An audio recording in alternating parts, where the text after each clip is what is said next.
So £125 or $200? Today we're going to talk about whether or not Indomitus is a good deal.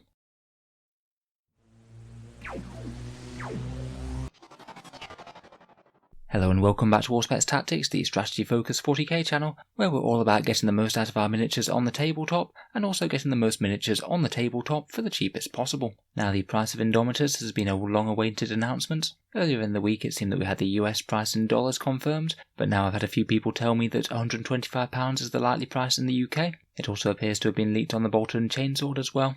And Chapter Master Valrak has also made a video about it, so I'm presuming it's fairly odds on. We kind of knew from the dollar price that it was going to be around this mark in the UK anyway, after you've taken into account Games Workshop hiking the price a little bit in the USA. $200 of their products usually equates to about £120 to £130 in the UK, so I'm happy to go with this price. It does seem that the price that they had in their giveaway of £120 appears not to be the Indomitus kit then. Maybe that could be a starter box that's following it. I guess we'll have to wait and see. My initial reaction is that the price seems fairly good, to be honest. I was honestly really quite happy when I heard that the price was rumoured to be £120 previously, but I was honestly bracing myself for something far worse, seeing as Games Workshop was hyping it so much. There's so many new kits and new models in it that I suspect that they might have got away with charging a premium for it, and people would have still bought it anyway. I'm really glad that they haven't chosen to go down this route, as it just makes it far more accessible for far more people, and I think that's certainly a good thing for the game. Now I just hope that they've made enough of them so everyone can get their hands on them. So now we have an actual price confirmed, let's compare it to the Dark Imperium box set, and also to some more of Games Workshop's more standard kits,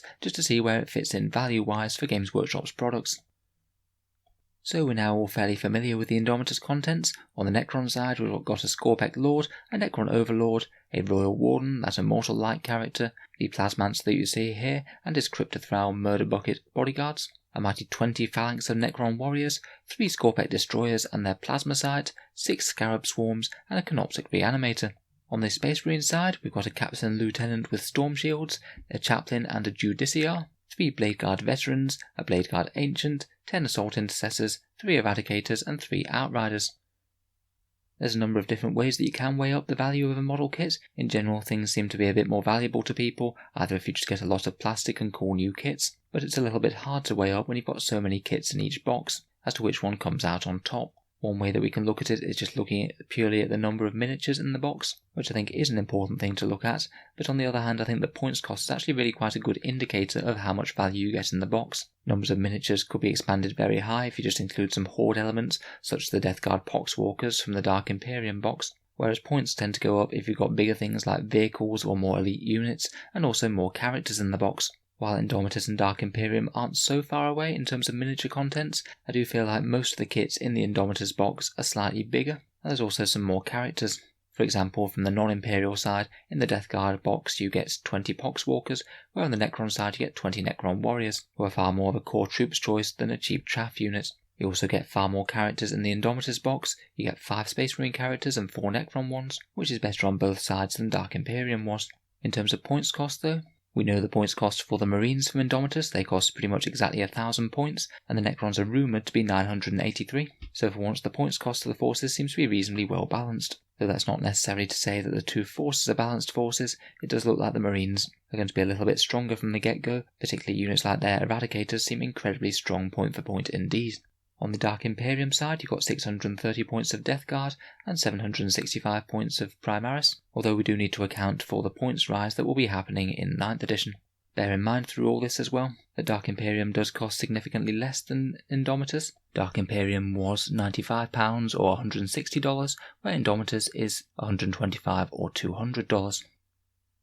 So let's try and weigh them up in terms of actual value. First of all, I thought it was important to account for inflation, which has been approximately 6% since Dark Imperium's release. So the £95 cost would now be £101 in today's money, even if Games Workshop was releasing the exact same product for 9th edition and wanted to charge the same for it inflation adjusted, which would be about the same as $170 US. On top of this, it seems that if we just work from pure models in the box, then we get 61 in Indomitus versus 53 in Dark Imperium. It works out to 15% more models in the box, so based on this estimate it would mean that Indomitus would have to be £116 if it were to have the same value as Dark Imperium, so that one would imply that it's very, very slightly lower value.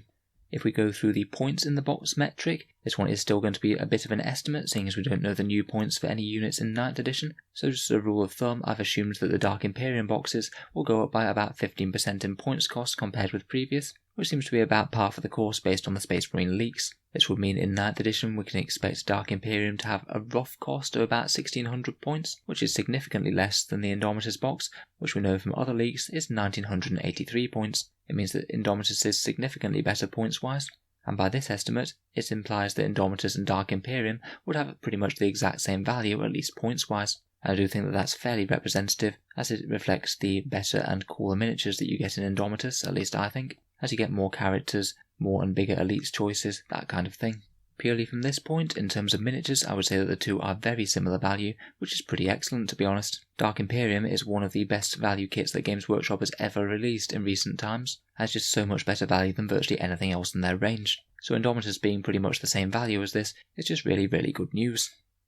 Just to illustrate this, if we compared it against a box of multi-part intercessors, which I do know give you slightly more options, but the value sort of speaks for itself. You get 10 models in the box of Primaris intercessors, which will equate to 200 points in game in 9th edition, and that will set you back either £35 or $60. That means that each model in the box will cost you £3.50 or $6, and you get 5.7 points out per pound invested. In the Indomitus box, the numbers are just so much better. Each model will only cost you £2.05. I know that more of them are monopos, but bear in mind that the model cost includes huge things like that Canoptic Reanimator and the Primaris Outriders, as well as a cast of 9 new character models. The points per pound ratio is almost 3 times as good. You get 15 points worth of models in Indomitus for every pound invested, compared with 5.7 in the Intercessors box.